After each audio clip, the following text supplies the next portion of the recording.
Welcome to concept coaching classes. आज हम लोग डिस्कस करेंगे इन्वेस्टमेंट अकाउंटिंग के बारे में। So before going to the practical part we should know the meaning of the investment and the types of the investment. Investment का मतलब होता है कहीं भी पैसा इन्वेस्ट करना और वहाँ से आपको कुछ रिटर्न मिलना, उसको बोलते हैं investment. And if you concentrate about the types of the investment, investment can be categorise into two categories. One is the fixed income bearing securities और investment, another is the variable income bearing securities और investment. एक होता है आपका fixed income bearing securities और investment और दूसरा होता है आपका variable income bearing securities and investment. देखिए, फिक्स्ड इनकम बेयरिंग सिक्योरिटीज का मतलब होता है यहाँ पे हर साल आपका जो भी इंटरेस्ट होगा, जो भी डिविडेंड होगा, वो आपका फिक्स रहेगा, उसमें कोई भी चेंजेस नहीं होता है। यहाँ पे आपका जैसे कि डिबेंचर का एग्जांपल होता है, गवर्नमेंट सिक्योरिटीज होता है, प्रेफरेंस शेयर होता है, ये सब आपका फिक्स्ड इनकम है। तो यहाँ पे आपका रेट ऑफ इंटरेस्ट हमेशा फिक्स रहता है। और वेरिएबल का मतलब होता है इक्विटी शेयर, ठीक है ना। इक्विटी शेयर मतलब आप कोई भी कंपनी का ऑनर है, तो ऑनर होने से क्या होता है, ऑनर होने से आपके पास जो भी सरप्लस प्रॉफिट रहेगा, जो भी प्रॉफिट होगा उसका आपको हिस्सा मिलेगा। प्रॉफिट ज्यादा होने से ज्यादा पैसा मिलेगा, प्रॉफिट कम होने से कम पैसा मिलेगा। लेकिन इस केस में क्या होता है, प्रॉफिट जो भी हो, कंपनी का प्रॉफिट जो भी हो, आपका जो भी अमाउंट है, आपका जो भी इंटरेस्ट होगा, वो इंटरेस्ट हमेशा फिक्स रहता है। उसको बोला जाता है फिक्स्ड इनकम बेयरिंग इन्वेस्टमेंट। और अनदर होता है, और दूसरा होता है आपका वेरिएबल इनकम बेयरिंग इन्वेस्टमेंट। जब हम लोग इन्वेस्टमेंट अकाउंटिंग का बात बोलते हैं तो उसका मेन ऑब्जेक्टिव क्या होता है, यहाँ पे इसका मेन ऑब्जेक्टिव क्या होता है, to maintain the investment properly, to record the investment in a systematic order. जैसे कि एक ए ने कोई वन कंपनी में, कोई पर्टिकुलर एक कंपनी में इन्वेस्ट किया है, तो उसका कितना इन्वेस्टमेंट होगा, कहाँ कहाँ से उसको कब कब उसको इंटरेस्ट मिल रहा है, उसका रिकॉर्ड रखना। और मानिए कि बी ने क्या किया था, 10 कंपनी में इन्वेस्ट किया था, कौन सा इन्वेस्टमेंट में कितना बैलेंस है, कौन सा इनमें, जैसे कि 6% डिबेंचर में इन्वेस्ट किया है, 12% प्रेफरेंस शेयर में इन्वेस्ट किया है, गवर्नमेंट बॉन्ड में इन्वेस्ट किया है।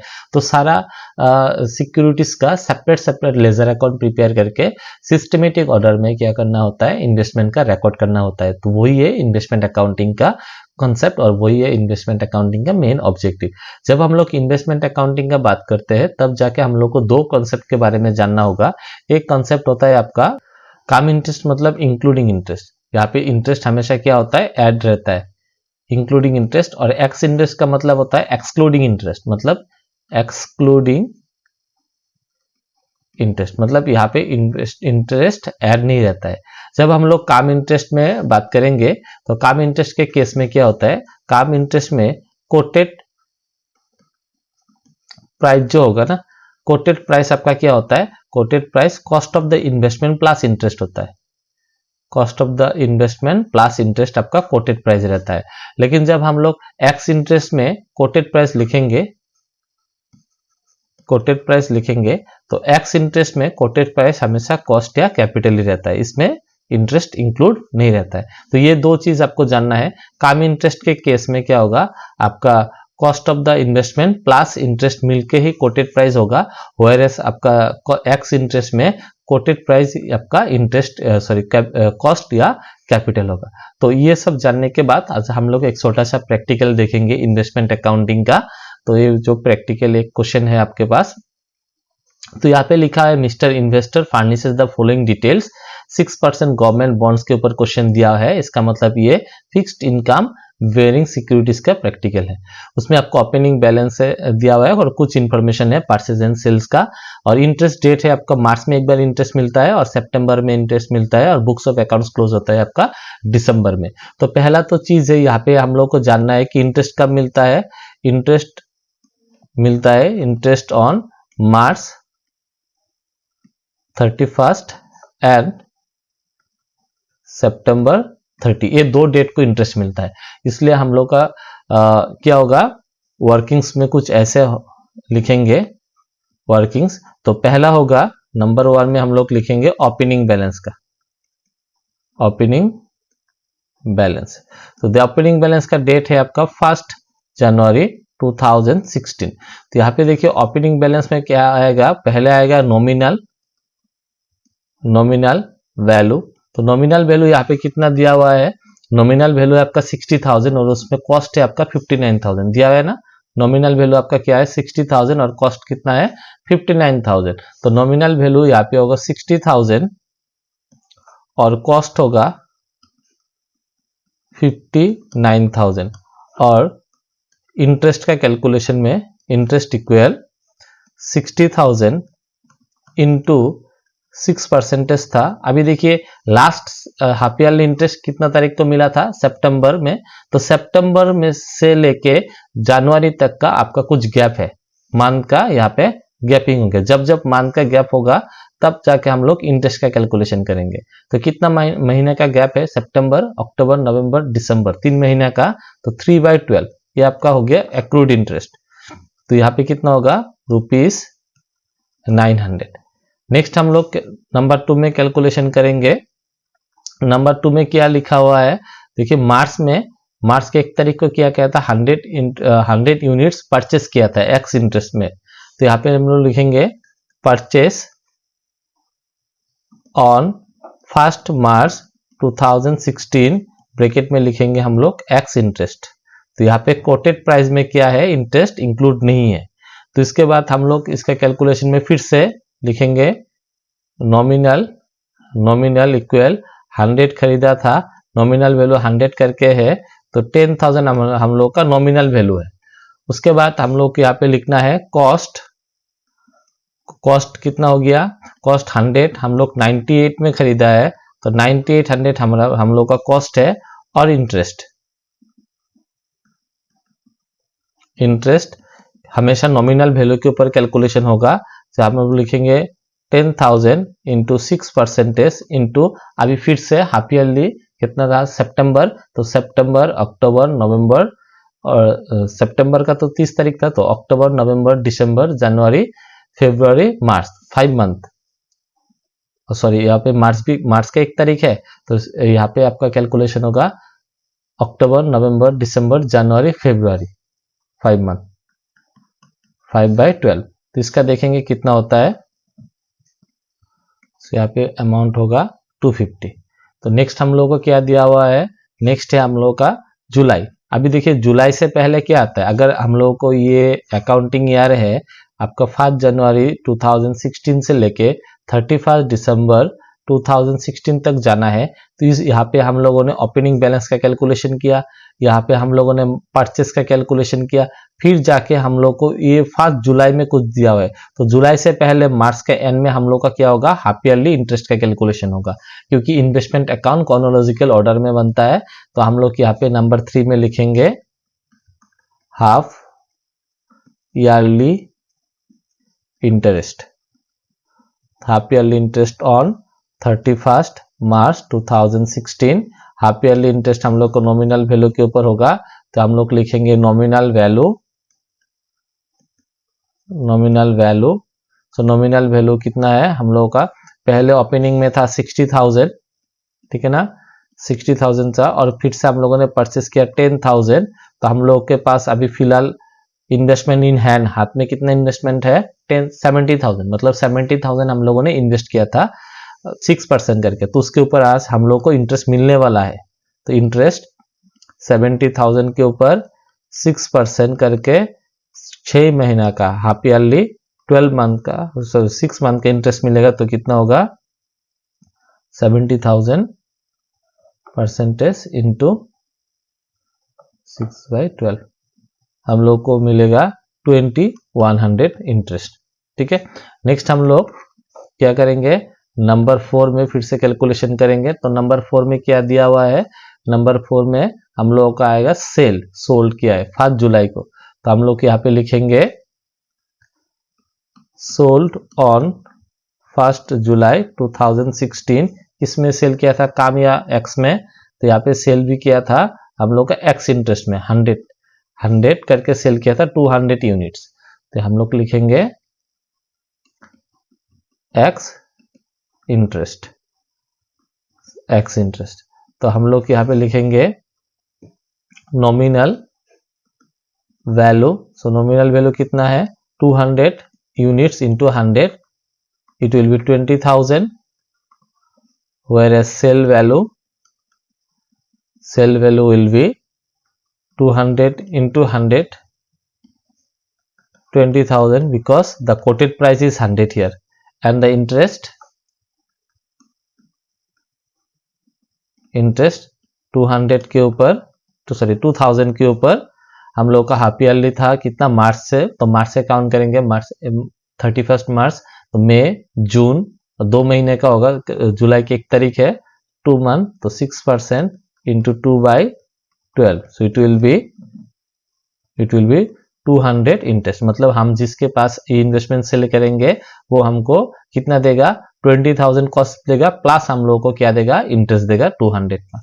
नेक्स्ट नंबर 5 कैलकुलेशन में क्या आएगा, नंबर 5 में है, देखिए यहाँ पे लिखा हुआ है 1 अक्टूबर, तो अक्टूबर से पहले हम लोग को सितंबर आता है, तो मार्च का हम लोगों ने किया, अभी सितंबर का हाफ ईयरली इंटरेस्ट करेंगे, तो यहाँ पे हम लोग लिखेंगे half yearly interest, half yearly interest on 30 सितंबर 2016। तो हाफ ईयरली इंटरेस्ट यहाँ पे हम लोग करेंगे, तो पहले होगा नॉमिनल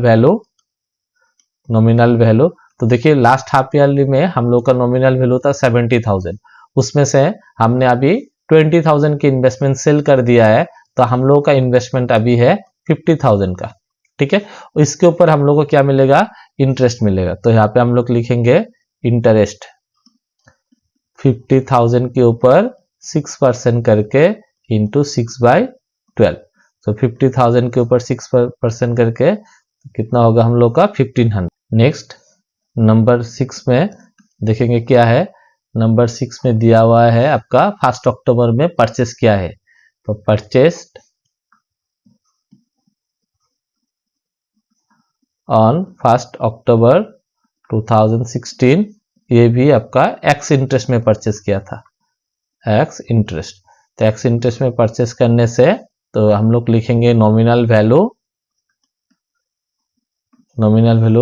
कितना परचेस किया हुआ है, परचेस किया है 50 यूनिट्स 98, सॉरी ये परचेस आपका काम इंटरेस्ट में किया था, ठीक है ना, तो यहाँ पे आपका काम इंटरेस्ट होगा, 50 यूनिट परचेस किया था 100 करके, 100 नॉमिनल वैल्यू था तो 5,000, यहाँ पे आपका होगा काम इंटरेस्ट है ये आपका, इसलिए हम लोग यहाँ पे कॉस्ट नहीं लिखेंगे, हम लोग लिखेंगे अमाउंट पेड, तो अमाउंट पेड में कितना आएगा, अमाउंट पेड में आपका आएगा 50 इंटू 98, तो 50 इंटू 98 करने से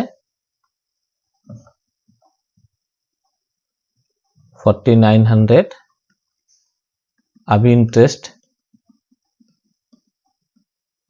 5,000 के ऊपर इंटू कितना परसेंट इंटरेस्ट है, 6% इंटू कितना महीना हो गया, हाफ ईयरली सितंबर, उसके बाद सितंबर का एक दिन बाद ही अक्टूबर, तो 0/12 इट विल बी नील, कोई भी इंटरेस्ट यहाँ पे नहीं है, तो इसका मतलब ये जो कॉस्ट होगा, ये कॉस्ट इंटरेस्ट माइनस करने के बाद, तो माइनस कुछ तो है ही नहीं, तो 4900 ही इसका कॉस्ट प्राइस होगा।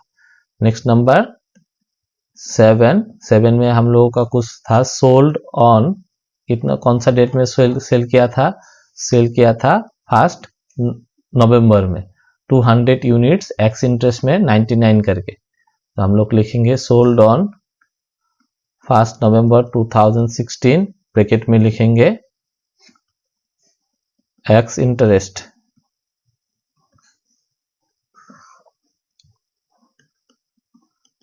Nominal value 200 into 100, it will be 20,000, उसके बाद sale value 200 into 99, it will be 19,800, and then interest nominal value के ऊपर 20,000 के ऊपर 6% इंटू हाफ ईयरली से काउंट कीजिए, तो सितंबर था, अक्टूबर और नवंबर के एक महीना का होगा यहाँ पे 1/12, इट विल बी 100। उसके बाद क्या है, उसके बाद आपका क्वेश्चंस कंप्लीट है, तो हम लोग इसमें लिखेंगे क्लोजिंग, जैसे कि ओपनिंग क्या था, क्लोजिंग बैलेंस भी निकालना है, क्लोजिंग बैलेंस ऑन 31 दिसंबर 2016, नॉमिनल वैल्यू नॉमिनल वैल्यू, अभी देखिए नॉमिनल वैल्यू कितना होगा, हाफ ईयरली में मेरा कितना था नॉमिनल, हाफ ईयरली में मेरा नॉमिनल था 50,000 का, ठीक है ना, ये 50,000 का मेरा नॉमिनल था, हाफ ईयरली में 50,000 था। उसके बाद मैंने 5,000 का परचेस किया है और 20,000 का मैंने सेल किया था। तो 50,000 मैंने परचेस किया था 5,000 और सेल किया था 20,000, इसका मतलब 35,000 मेरा लास्ट में है। तो इसका कॉस्ट भी निकालना है। अभी देखिए कॉस्ट आप लोग निकाल भी सकते हैं या जब आप लोग लेजर करेंगे वहां से भी आपको निकल जाएगा कॉस्ट। नेक्स्ट इंटरेस्ट, ये आपका एक्रूड इंटरेस्ट होगा ना, यहाँ पे मैंने लिख दिया एक्रूड इंटरेस्ट। तो देखिए इंटरेस्ट कितना होगा, 35,000 के ऊपर 6% इंटू हाफ ईयरली से काउंट कीजिए। सितंबर हो गया, अक्टूबर, नवंबर, दिसंबर, 3/12, तो कितना इंटरेस्ट होगा 525, ठीक है। और अभी लास्ट एक कैलकुलेशन है, लास्ट कैलकुलेशन होगा प्रॉफिट और लॉस ऑन सेल। अभी जो सेल किया ना उससे हम लोग को प्रॉफिट मिला या से मतलब लॉस हुआ है वो निकालना है। तो हम लोग लिखेंगे नेट सेल वैल्यू। अभी देखिए सेल वैल्यू कितना है, तो दो केस में हमने इसमें दो केस में सेल किया था। एक सेल वैल्यू हो गया आपका 20,000 और एक सेल वैल्यू हो गया आपका 19,800। दो मेरा सेल वैल्यू है, एक 20,000 है प्लस 19,800 है, तो दोनों मिला के मेरा सेल वैल्यू हो गया 39,800, ठीक है। अभी देखिए लेस, यहां से हम लोग क्या करेंगे, कॉस्ट माइनस करेंगे, cost of investment, cost of investment हम लोग को माइनस करना है। अभी कॉस्ट ऑफ इन्वेस्टमेंट का मतलब होता है कि ये जो आपका 20,000 के इन्वेस्टमेंट था उसको मैंने 20,000 नॉमिनल वैल्यू जो 20,000 था उसको मैंने 20,000 में सेल किया, ये सेल वैल्यू है। लेकिन ये जो 20,000 इसका एक्चुअल कॉस्ट प्राइस कितना है, कॉस्ट प्राइस निकलना होता है। जैसे कि हम लोग परचेस करने के टाइम पे कॉस्ट प्राइस निकालते हैं, ठीक है। 10,000 का इन्वेस्टमेंट मैंने 9800 में खरीदा है, ठीक है ना, तो यहाँ पे मेरा तो 200 का प्रॉफिट दिखा रहा है। तो वैसे ही हम लोग को क्या है, सेल के टाइम पे अगर जब हम लोग सेल करेंगे तो जिस इन्वेस्टमेंट को मैंने सेल किया था उसका कॉस्ट प्राइस कितना है, तो कॉस्ट प्राइस निकालने के लिए आपको फीफो मेथड या एवरेज कॉस्ट मेथड या लिफो मेथड दिया रहता है। तो इस क्वेश्चन में कोई भी मेथड मेंशन नहीं है, देखिए इस क्वेश्चन में कोई भी मेथड मेंशन नहीं है, इसलिए यहाँ पे हम लोग FIFO fast in fast out method से करेंगे। तो फास्ट इन फास्ट आउट मतलब ये जो 60,000 था ना, इस 60,000 में से मैंने पहले 2,000 का सेल कर दिया और इसी से बचा कितना 40,000, और फिर 40,000 से भी हम लोग ये 20,000 का सेल कर दिया। तो पहला 20,000 भी 6,000 से ही सेल किया क्योंकि फीफो मेथड है, ये एक बकेट है। यहाँ पे आपका 60,000 के इन्वेस्टमेंट है, तो और ये फिर से मैंने परचेस किया और फिर परचेस किया, दो बार मैंने सेल किया था। तो पहला सेल भी यहाँ से जाएगा, दूसरा सेल भी यहाँ से जाएगी, क्योंकि फास्ट इन फास्ट है, जो पहला इन्वेस्टमेंट है वही से सेल करना होता है। तो यहाँ से हम लोग को कॉस्ट निकला, अगर 60,000 का कॉस्ट वैल्यू 59,000 होता है तो 40,000 का कॉस्ट वैल्यू कितना होगा वो निकालना है, दोनों मिला के कितना है 40,000, तो उसका कॉस्ट वैल्यू कितना है वो निकालना है। तो हम लोग कैसे करेंगे, तो लिखेंगे अगर 60,000 का वैल्यू होता है 59,000 इंटू 40,000 डिवाइडेड बाय 60,000, तो अभी हम लोग का कॉस्ट निकलेगा। तो देखिए अभी कितना कॉस्ट निकल रहा है, 59,000 इंटू 40,000 डिवाइडेड बाय 39,333, तो माइनस करने से मेरा प्रॉफिट आएगा 39,800 माइनस 39,333, 467 ये प्रॉफिट है, ठीक है। 40,000 का एक्चुअल इन्वेस्टमेंट का वैल्यू था 39,333, जिसको मैंने 39,800 में सेल किया था, तो जो 467 रुपीज एक्सेस होता है वो मेरा प्रॉफिट हो गया। इन्वेस्टमेंट अकाउंट, इसी से हम लोग को इन्वेस्टमेंट अकाउंट बनाना है। तो इन्वेस्टमेंट अकाउंट बनाते हैं, investment account in the books of mister investor लिख लीजिएगा, इन्वेस्टमेंट अकाउंट। तो इन्वेस्टमेंट में पहले हम लोग यहाँ पे डेट आएगा, उसके बाद पर्टिकुलर्स, यहाँ पे आपका नॉमिनल, कॉस्ट, इंटरेस्ट, ठीक है। फिर से यहाँ पे डेट आएगा, पर्टिकुलर्स आएगा, नॉमिनल, कॉस्ट, इंटरेस्ट, ये आपका इन्वेस्टमेंट अकाउंट है। तो ओपनिंग डेट 31 जनवरी 2016 था, 2016। तो यहाँ पे हम लोग लिखेंगे टू बैलेंस BD। तो टू बैलेंस BD पहले था मेरा 60,000 नॉमिनल वैल्यू, 59,000 कॉस्ट और इन्वेस्टमेंट इंटरेस्ट था मेरा 900। ठीक है, एक बार चेक करते हैं। तो देखिए पहला डेट में 60,000 मेरा नॉमिनल वैल्यू था, 59,000 कॉस्ट था और 900 मेरा इंटरेस्ट था। बाद में जाके मैंने इन्वेस्टमेंट परचेस किया है। जब इन्वेस्टमेंट परचेस करते हैं तब हम लोग का जर्नल एंट्री क्या होता है, investment account debit to bank account. ठीक है, तो हम लोगों ने इन्वेस्टमेंट परचेस किया था 10,000 और जिसका कॉस्ट प्राइस था 9800 और इंटरेस्ट था 250। तो हम लोग यहाँ पे लिखेंगे टू बैंक अकाउंट। ठीक है, 10,000 मेरा नॉमिनल वैल्यू था, 9800 में खरीदा था और 250 मेरा क्या था, इंटरेस्ट था। उसके बाद हम लोग 2 नंबर में देखेंगे, 2 नंबर कैलकुलेशन। 3 नंबर में मेरा हाफ ईयरली इंटरेस्ट है। तो हाफ ईयरली इंटरेस्ट होने से जर्नल एंट्री होता है bank account debit to interest account. ठीक है ना, bank account debit to interest account. तो इंटरेस्ट का कॉलम में हम लोग क्या लिखेंगे, बाय बैंक अकाउंट लिखेंगे। तो हाफ ईयरली इंटरेस्ट हम लोग को मिला 31 मार्च 16 में बाय बैंक अकाउंट। ठीक है, ये मेरा हाफ ईयरली इंटरेस्ट है, half yearly interest. Half yearly interest मेरा कितना निकला था, हाफ ईयरली इंटरेस्ट नॉमिनल में होगा नहीं, कैपिटल में कुछ नहीं होगा, सिर्फ इंटरेस्ट लिखा है ना, तो इंटरेस्ट के ऊपर इफेक्ट होगा। तो इंटरेस्ट होगा मेरा 2100। तो यहाँ पे हम लोग लिखेंगे सिंपल सा 2100। ठीक है, उसके बाद मैंने क्या किया था, इन्वेस्टमेंट हम लोगों ने सेल किया था। तो सेल 20,000। तो इन्वेस्टमेंट सेल करने से पैसा आता है तो हम लोग का बैंक अकाउंट हो जाएगा डेबिट टू क्या हो जाएगा, टू इन्वेस्टमेंट अकाउंट। तो इन्वेस्टमेंट में इन्वेस्टमेंट नहीं लिखेंगे, बैंक है, डेबिट तो क्रेडिट में आएगा। तो हम लोग लिखेंगे, डेट था 5 जुलाई 2016 बाय बैंक अकाउंट, ब्रैकेट में लिख लेंगे सेल। तो 20,000 का इन्वेस्टमेंट को सेल किया था, 20,000 में ही सेल किया और इंटरेस्ट था मेरा 200, इंटरेस्ट था 200।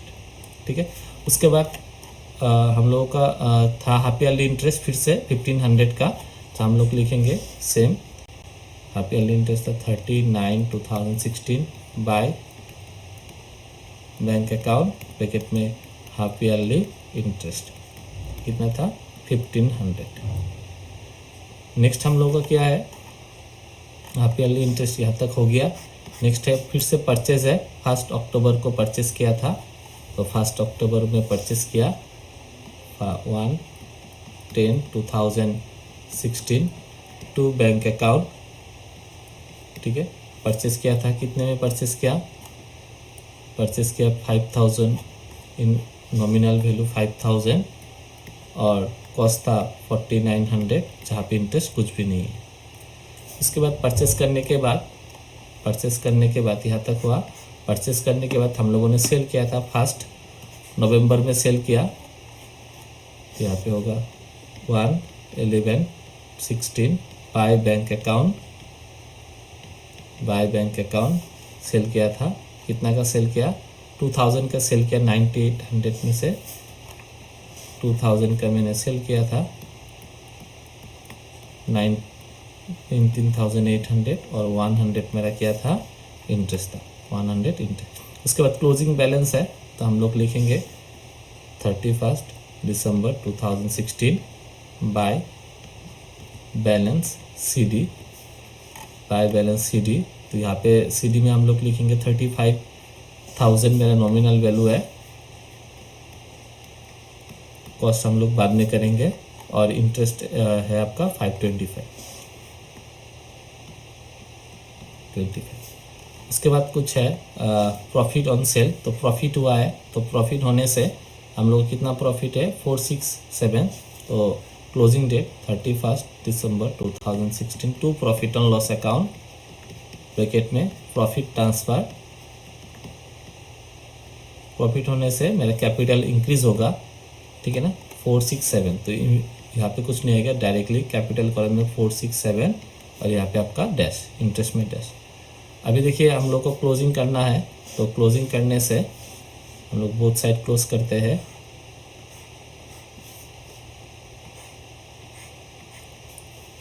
तो यहाँ पे कितना है इन्वेस्टमेंट 75,000 नॉमिनल वैल्यू आपका 75,000 है। तो यहाँ पे भी इक्वल होना होगा। तो यहाँ पे देखिए 20 प्लस 20 40 प्लस 35 करने से यहाँ पे आपका 75,000 है। उसके बाद हम लोग का क्या है, कॉस्ट का कॉलम में कुछ है। कॉस्ट का कॉलम में 59,000 प्लस 9,800 प्लस 4,900 प्लस 467, तो करने से होगा 74,167। तो यहाँ पे हम लोग लिखेंगे 74,167। इससे हम लोग माइनस करेंगे, माइनस यहाँ पे कॉस्ट पे 20,000 हम लोग माइनस करेंगे। उसके बाद हम लोग माइनस करेंगे 198,000, तो माइनस करने से होगा 34,367। कितना होगा 34,367। तो ये वैल्यू आप यहाँ पे भी लिख सकते हैं कॉस्ट में 34,367। और लास्ट में मेरा है इंटरेस्ट। तो इंटरेस्ट मैंने रिसीव कितना किया था, इंटरेस्ट रिसीव हमेशा क्रेडिट साइड को प्लस करना है 2,100 प्लस उसके बाद 200, उसके बाद 1,500, उसके बाद है आपका 100 और लास्ट में है आपका 525। तो एक साल में मैंने इंटरेस्ट रिसीव किया था 4425 और जिसमें से मेरा प्रॉफिट कितना हो गया, मेरा इंटरेस्ट था 900 माइनस 250 3275। 3275 इस साल का प्रॉफिट है। To profit and loss account, interest nominal dash capital dash यहाँ पे होगा 3275। अब ये CD को नेक्स्ट डे हम लोग को BD करना है, यहाँ पे आप लोग BD कर दीजिएगा। तो आई होप आप लोगों को इन्वेस्टमेंट अकाउंटिंग समझ में आया। तो इन्वेस्टमेंट अकाउंटिंग करने के लिए आप लोगों को नॉमिनल कैपिटल और इंटरेस्ट का ज़रूरत रहता है। हम लोग को मालूम है कि इन्वेस्टमेंट में हम लोग को बैंक होने से हम लोग को पैसा मिला 2100 मेरे को इस साल में मिला। उसके बाद 200 मेरे को मिला, ठीक है ना, जहाँ पे बैंक है। लेकिन ये जो क्लोजिंग बैलेंस होगा ना आपका जो CD है 525, ये हम लोग को एक्रूड है, मतलब मिलने वाला है। और हम लोग को मालूम है कि हम लोग जो फिनेंशियल स्टेटमेंट प्रिपेयर करते हैं वो एक्रूरल बेसिस में मिलता है। एक्रूरल मतलब जो पैसा मिलने वाला है और जो पैसा मिला वो सारा हम लोग इनकम पकड़ेंगे। तो यहाँ पे ऑलरेडी मेरा इस साल का 3275 मेरा इंटरेस्ट से इनकम हुआ है और सेल करके 467 मेरा इनकम हुआ है, मतलब प्रॉफिट हुआ है। इसलिए हम लोग इसको प्रॉफिट एंड लॉस में ट्रांसफ़र किया है। अगर वीडियो अच्छा लगे वीडियो को लाइक कीजिए, शेयर कीजिए और चैनल को सब्सक्राइब करना ना भूलिए। Thank you.